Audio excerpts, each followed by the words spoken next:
So, I'd like to have an album out, whether it be a total flop or whether it go sky high and go to #1 and take us off on this whole tangent. I'd like to get an album out. At some point in my life, I'd like to have something that I can tell my kids or that I can tell my family was released in the shops and that was put out there and that people could buy and that my music was put to the public, put to people.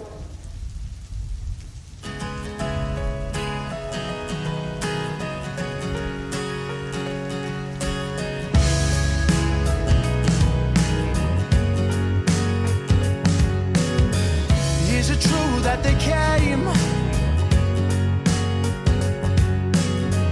walked in as strangers again, and I never knew you'd feel the pain. Hanging on, don't feel the same.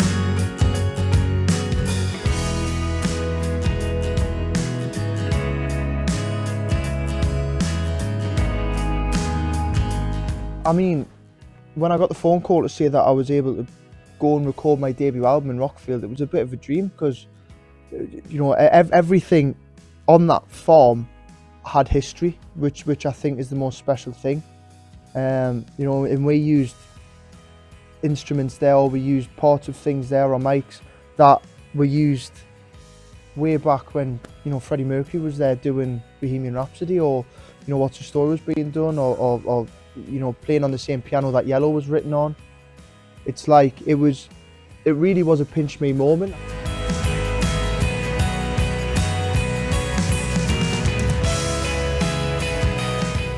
And then even going to like the Albion rooms as well, it's the Libertines studio, which is, you know, you walk in and you see all like the Libertines awards on the wall, and again mixing with these people who have had such successes in music was just a real credit to myself. I think that I'd managed to earn it, but equally a really grateful moment that other people had put me in a position where I could go and do something like that.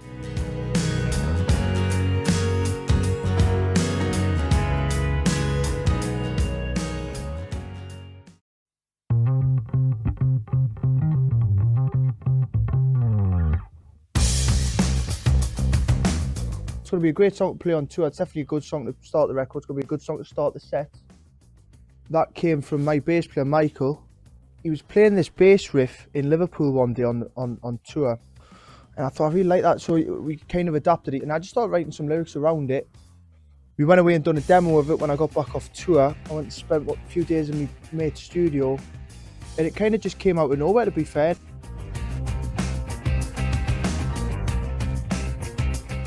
When I decided that was going on the album, I sent it to the producer, Dave.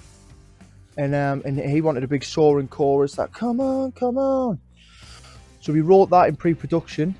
But yeah, I suppose if it wasn't for my bass player writing that bass riff, I don't necessarily think I would have came up with something like that. That being said, he's not getting a writing credit, of course. See, I'm all stuck up and I'm out of luck when I'm feeling tough, 'cause I just don't know the truth.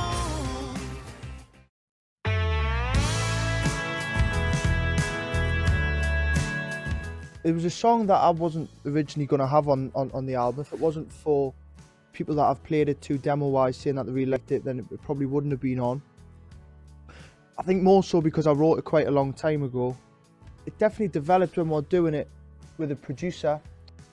I mean, he's a gift to any producer, really. He is a brilliant songwriter, a brilliant singer, and he has a great sense of himself and how he wants his records to be, but he's also very, very open to ideas. And if I wanted to pull the song apart and put it back together in slightly different shapes, he was very open to that. One thing I do love about is the lyrics. I'm quite proud and pleased that I've managed to keep a little bit of that Geordie twang in there as well, when it's Warlass thinks I'm sound, playing on your mental health a little bit. There's a little bit of a mention of me dad in you know, when I laid me dad to rest and all that. And I think it's one of those songs that I think I rounded off with a little bit of hope, like sort of Won't You See Me Now, and you know, kind of doing better, and you know, worst days behind you and all that kind of stuff. And I've obviously got my Disney moment in there as well, which is when everything breaks down. We've just got the piano That was an idea that came about when we were doing the demo. I had to be careful not to sound too much like Frozen when I was on it, but I think it's great. Kind of ticked off everything that I'd like to get out of a record on that one. It's one that I'm really quite proud of. Like a dreamer lost in motion, is your song still lost its sound? Are you dreaming of a better? Is my heart stops in my chest? Will the dreams you have be calling when you lay your song to rest? You said to give up all my dreams. I remember the day that I wrote it, I was writing for this album specifically, and that song kind of just came out of thin air, and I thought, yeah, that's something that's got to be on the record. I went and done a demo of it in Margate, like just an acoustic demo. I didn't really know what direction to take it in, didn't have an instrumental break or anything like that. If it wasn't for Dave Eringa, the producer, pushing to get the best out of me as a songwriter, best out of me as a singer, I don't think it would be as developed as it is. You're always standing in my way. Starts quite Stevie Nicks with a juggle, juggle, juggle, juggle, juggle, juggle, which again wasn't something that was on the original demo. You take it somewhere else in a studio and it's like, but if you go back to the essence of it, it still sounds great on an acoustic guitar, which to me means that it is a good song. See the dream that he keeps in a box now, 'cause he's got it all. Well, I've got it all inside my head.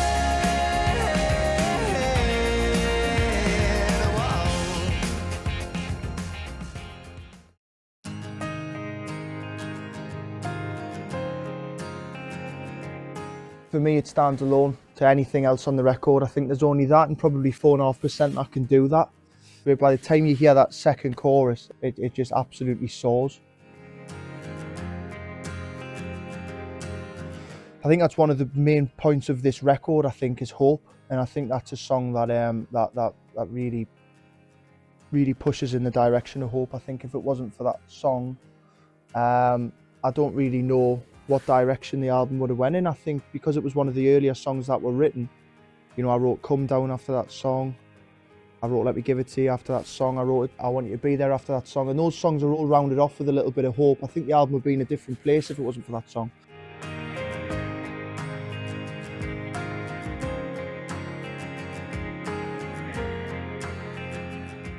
My drummer, he was just going to play this quite straight. And if it wasn't for the producer, Dave, getting the best out of all of it, he gave a little bit of a Massive Attack reference.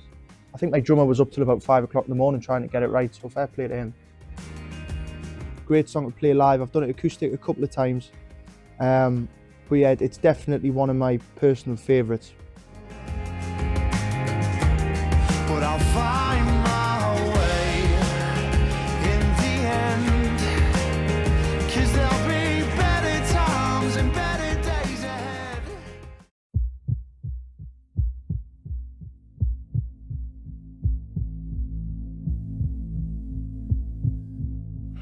It's a funny one to talk about, this one, I think, because it's really close to home and it's definitely one that hits home a massive amount, but it does really hurt to play, you know, so you're getting a little bit of something out of it, but you're also losing a little bit of yourself, I think, whenever you play that song.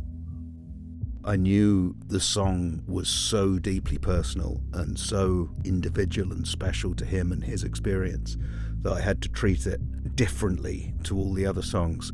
He really addresses it in such a stark and brilliant way that I wanted the sonics to reflect that. I sent Dave an acoustic demo of it. He managed to isolate the acoustic guitar, and when he sent it back with that heartbeat in it, was just so stark, and you know, it really took the song somewhere else. The first thing that we hear as a human is a heartbeat, and it just developed from there. So that was the germ of the idea, and I started putting down the chords, and I literally used Andrew's demo, which was an acoustic guitar and vocal demo, for that initial phase, and he'd done it completely to no click, so there was a really natural movement to the tempo, which I was anxious to keep. Sent it to him, you know, slightly worried that he would think it was sort of too much, but luckily he loved it. Quite emotional talking about it, to be fair, but it's just one of those things, I suppose. It's a really dark song, but I think when we put it out there, I think there'll be a lot of people that relate to it. which is one of the main reasons why I feel I owe it to myself. I owe it to my dad's story for it to go out.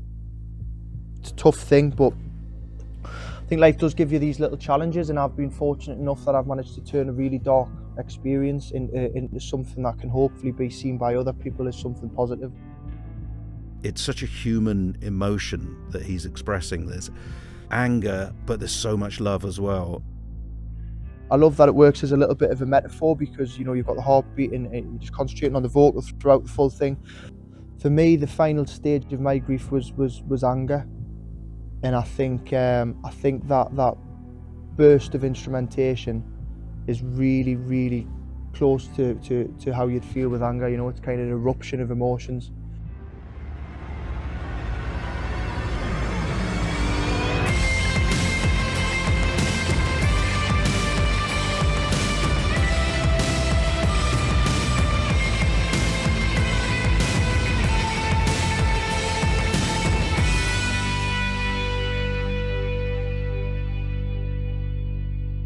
But I'm still your son. I lost one of the most important figures in my life, you know. If you're listening to that song and you think, fucking hell, that's me or whatever, absolutely do something about it, man, before it's too late, I think.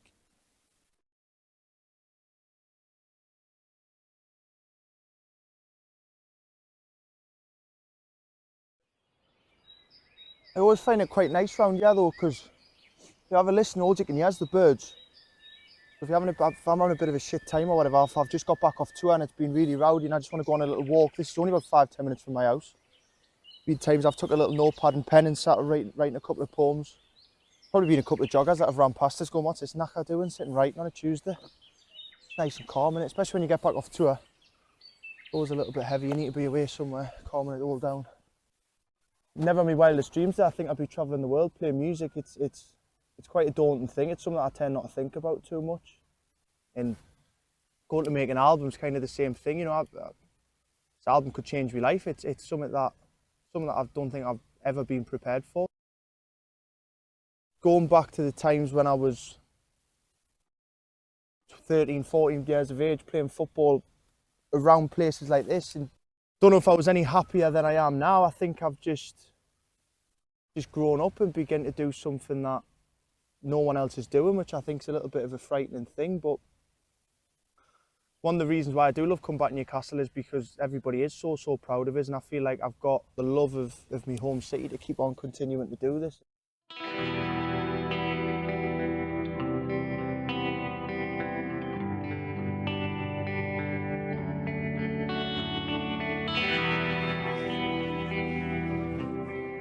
Broken Love Song's another song that was written probably a few years ago, to be fair. See the man on stage, now we hear the words he sings in the song he plays, because he's pouring his heart out on the line. I think it shows his side of me is a bit of a vulnerable songwriter, and I think that's quite a true point, that sometimes, you know, I'm on stage, or I have been in the past. I think we're very fortunate now that there's people actually coming out to see me play and see my shows.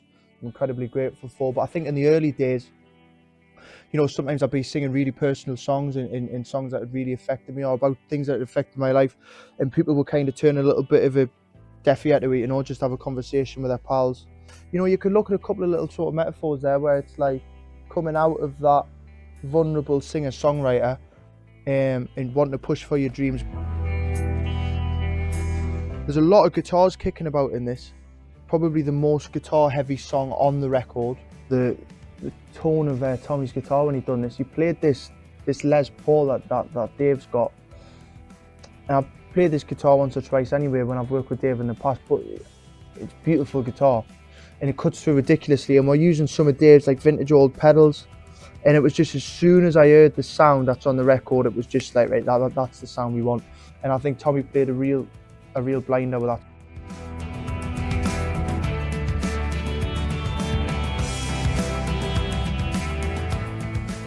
You know, all the guitars in this record anyway are pretty good, and there's definitely a lot of guitars in Broken Love Song, but I think that solo for me stands out to anything else because of the sheer tone of it.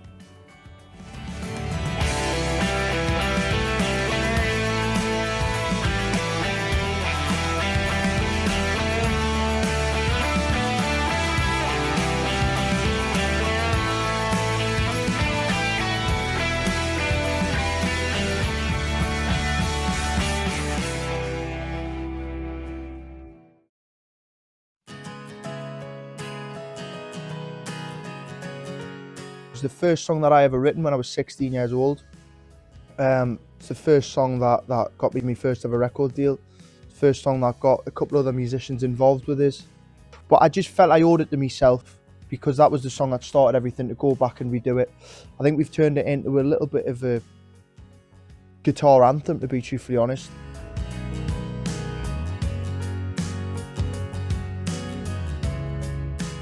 I've managed to go from social clubs to 10, 15 people on a Sunday while the bingo's on to now, you know, playing all over the world. And I think that song reflects more so where I am now than what the old Waiting for the Rain did. I think we've definitely done it justice, but there is going to be people out there that prefer the older one, and that's fine. The older one's always going to be available. I just felt I owed it to myself to redo it again, because it's where everything started. First song I ever written, so I think it's only fair that it's the first album I ever released. I first went to see Andrew play in early 2019 at a social club in east side of Newcastle. But he dropped this one song in the set called Waiting for the Rain. But he also had this vocal that filled the room. That gig was great, and Andrew went on to write, gig. We travelled up and down the country in a short space of time, probably only in 18 months. He became a real different person on stage and started learning his craft. And then, of course, COVID hit. But I guess in that time, Andrew went away during COVID and wrote songs like Where's My Family Gone? Memories. We haven't stopped since, to be honest with you. We've just evolved. This young lad who played in the social club in 2019, and we have a completely different Andrew Cushin than we did back then. However, he still has the same talent. He can still command a room with his voice, and we're really proud of it. See the pain splattered tears upon my wall. I wanted something that people could potentially sing at the match or sing on their way to the football, you know, but I think if you break it down, the lyrics away to the match, you know, that could mean anything. I think the song's very much about going through a bit of a tough time and having a bit of an outlet on the weekend. You know, for a lot of people it might be going to the match, as it is for myself, or getting on stage, going for a drink with the lads, could be going to watch the cricket, could be anything. Things can play on a lot of people's mental health and all that kind of stuff, so I think it's important to have something that can take you somewhere else. I think everything on the record's really serious, and I've spoken about hope quite a lot. In comparison to your 4.5%, and it's coming round again, and come down, and the end, and I want you to be there. You know, which are all quite serious subject matters. It's a very easy listening song. The la la la bits, we've managed to turn them quite almost like it's in a stadium. Quite a weird one in the studio because there was only about 3 of us by the time that we came to do the la la la bit. So we finished it off in the Albion rooms in Margate, and because there was only 3 musicians left and about 4 members of staff, we just had to use what we had. So we brought everybody into the vocal booth, and we had like a barmaid, a barman, the producer, and everybody's singing la la la la la la la. I didn't think it was going to work, but then when we put them together, by the second time you hear the la la la's, it does sound like you're in the Gallagher end, which is pretty special. Cause it's a good idea when you see the motion of the flag still flying and you hear us screaming and the boys keep marching. It's just a dream and we're dreaming.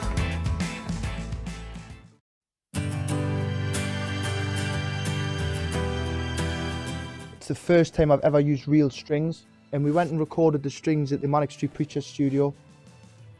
We got like a quartet in the played a few times, and we managed to make it into a bit of an orchestra. So in my opinion, it sounds great. By the time they come back in with that final chorus, they're such an integral part of that track. It feels like a really triumphant record, which I think is great.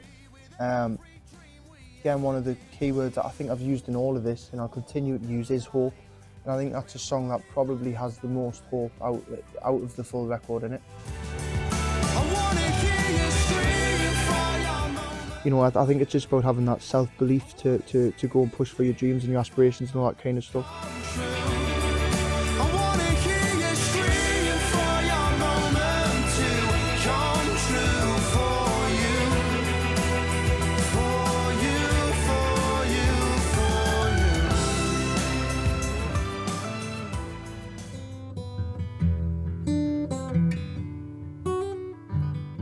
This one for me is probably one of the most special songs on the record because, you know, it's the one that I've recorded live at Rockfield. I was in the control room with the acoustic guitar and a microphone in front of us. The band, while the band were away playing, obviously Rockfield being such an iconic studio, I thought I'm never going to get this opportunity again to record a song live there. Originally I kind of strummed it. Dave came up with the idea of doing the picky thing, which I think works amazing with, you know, there's brushes, so again it doesn't sound like anything else.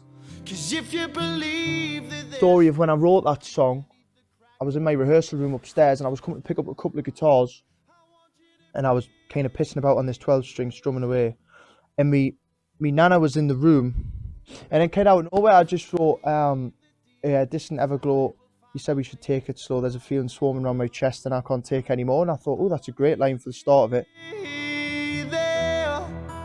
And I might be thinking a little bit too big of myself here, but I kind of thought it was going to be a bit of a special moment. So I'm sitting chugging away, and by the time I go, I want you to be there, I sang it about 3 or 4 times, record on my phone.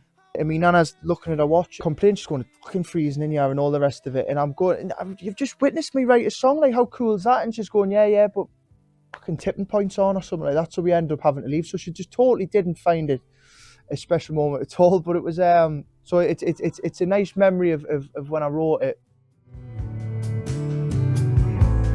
Rose of which thorns can grow, a feeling we'll never know. Cause love, it burns deep beneath my soul. For you, I'm hoping the same.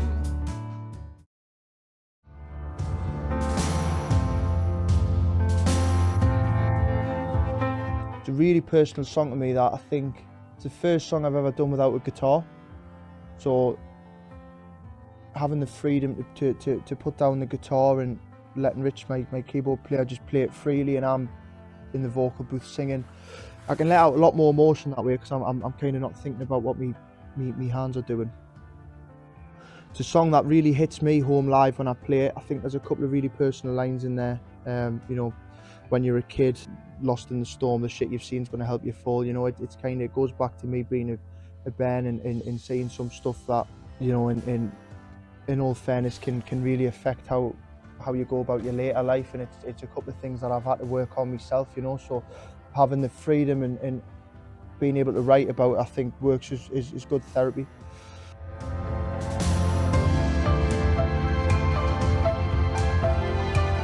The cello on it is amazing. That brings the song somewhere else for me. It's a song that I think this album was to do really well, and we were to go and play a mad venue. It's a song that we could put an orchestra on, and it would kind of sound beautiful. It wouldn't take anything away. I always think with this song, it's almost like the more strings and less percussive instruments, the better, which I think in comparison to the rest of the album doesn't really work. And you'll find your way. Real soon you'll see. The world's gone open wide. When the stars collide, you'll be free.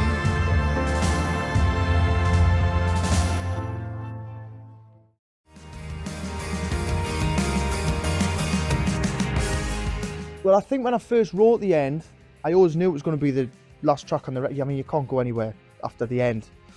I love the way it starts, just with the drums. The drums sound really, really beefed up. Love playing it live again. The guitars in it are great. Really, really good chorus. It's quite a maudlin song if you look at the lyrics, but then I think when you listen to the record, it's almost quite triumphant. It's a bit of a funny one. Lucky enough to have a school choir on it. I don't know where the idea came from, but I was quite keen on having a couple of kids singing the last chorus. It's an amazing finish to the record, so triumphant, big choruses, big guitars. Really, really pushed my voice on that last chorus. Again, that was down to Dave. You know, can we get another 5% out your voice? So that really helped me as a singer. Just, you know, knowing that I had a producer that could believe I could do a little bit more. And I think it's really reflected well in the record. I think it caps off what I believe to be a really successful record. It's a record that I'm really proud of.